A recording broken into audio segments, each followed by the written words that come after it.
कबूतर डोसा का ठेला और कौवा समोसे के ठेले लगाकर बहुत सालों से मार्केट में आमने सामने कारोबार कर रहे थे।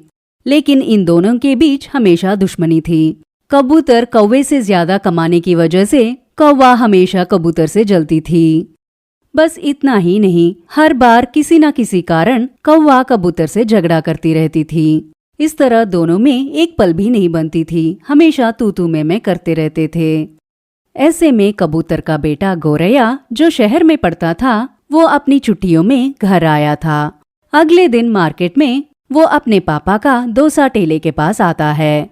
वहाँ चल रही कारोबार को देखकर गोरैया अपने पापा से कहता है, पापा, हम अपनी कारोबार को बेहतर करके हमारी आमदनी को बढ़ाने की दिशा में आपने कभी सोचा नहीं क्या?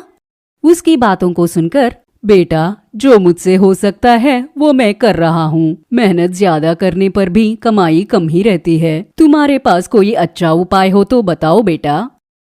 बोलूंगा नहीं, करके दिखाऊंगा। उसकी जवाब को सुनकर कबूतर गोरैया क्या करने वाला है ये देखता रहता है।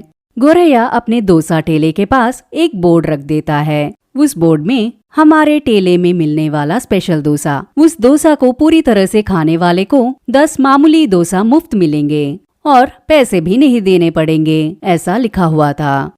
अगर स्पेशल डोसा खा नहीं पाए तो 10 डोसे के पैसे देने पड़ेंगे, ऐसा लिखा हुआ था। बोर्ड में लिखी हुई बात को उसके ठेले के पास खड़े सबको सुनाने के लिए गोरैया जोर से चिल्लाकर बताता है। इसे सुनकर ये तो बहुत ही अच्छी शर्त है सोचकर बहुत सारी पंछियां उस डोसा ठेले के पास आकर खड़े हो जाते हैं।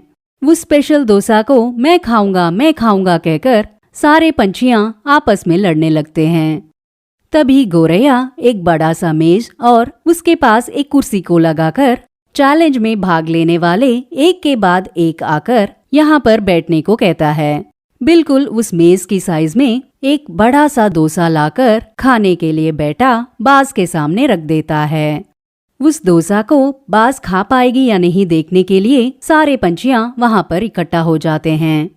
बाज आधा डोसा खाकर मैं और नहीं खा पाऊंगा, ऐसा कहकर वो बाज 10 डोसे के पैसे देकर वहां से चला जाता है। इस तरह एक के बाद एक स्पेशल डोसा खाने के लिए वहां पर आकर हार मानकर पैसा देकर वहां से चले जाते हैं। कौवा सामने बैठकर ये सारा नजारा देखता रहता है और वो अपने आप से कहता है, अरे बाप रे, ये कबूतर तो तरह तरह की शर्त लगाकर अच्छी कमाई कर रहा है। ऐसा सोचकर कौवा ज्वालामुखी की तरह जलने लगता है।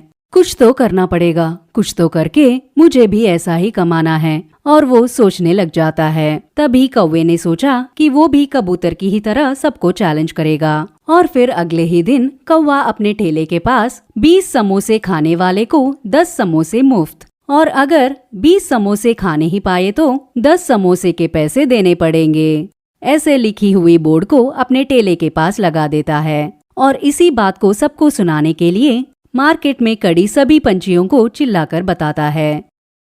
ये सुनकर सभी पंछियां चैलेंज में भाग लेने आए।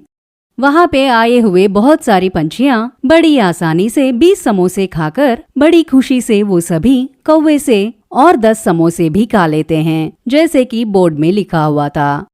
ये सब देखकर कौवे का सर चकराने लगा। बस आधे ही दिन में ठेले में रखी सारी समोसे खत्म हो गए। जैसे कि ये काफी नहीं था, और भी बहुत सारी पंछियां चैलेंज में भाग लेकर कौवे से समोसा मांगने लगे।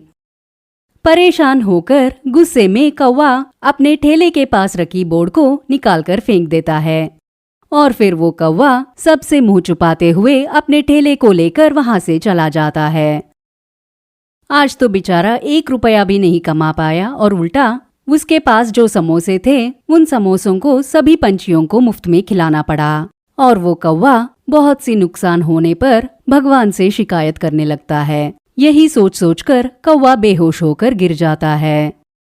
आंखें खोलने पर कौवा अपने आप को हॉस्पिटल बेड पे पाता है, और उसके पास उसकी बीवी बैठी थी। मुझे क्या हुआ, मैं कहाँ हूँ? तभी उसकी बीवी कहती है, सड़क में बेहोशी की हालत में आपको देखकर किसी ने हॉस्पिटल में एडमिट कर दिया।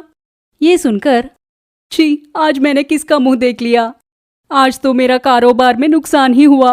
ऐसा कौवा गुस्से में कहता है। क्या हुआ जी, क्यों इतना नाराज हो? आप तो हमेशा शाम होने के बाद ही घर आते हो और आज सारे समोसे बेचकर आप दोपहर को ही घर लौटने लगे क्या? यह सुनकर कौवे को बहुत गुस्सा आ जाता है और बड़ी दुखी मन से उसके साथ आज जो हुआ वो सब अपनी बीवी को बता देता है। ओ मेरे पागल पति, डोसा के जैसे ही समोसे भी बेचोगे तो नुकसान ही होगा ना। ये सब शर्त रखने के पहले सोचा नहीं क्या? खुद का दिमाग इस्तेमाल करते तो ऐसा नहीं होता। अब कौवे को समझ में आ गया कि जो हुआ सो हुआ, इसलिए आगे से जल्दबाजी में आकर बेवकूफी से काम नहीं करना चाहिए और साथ ही जितना समय दूसरों के बारे में सोचने में लगाते हैं उसमें आधा समय भी अपने बारे में सोचते तो जिंदगी खुशियों से भर जाती है।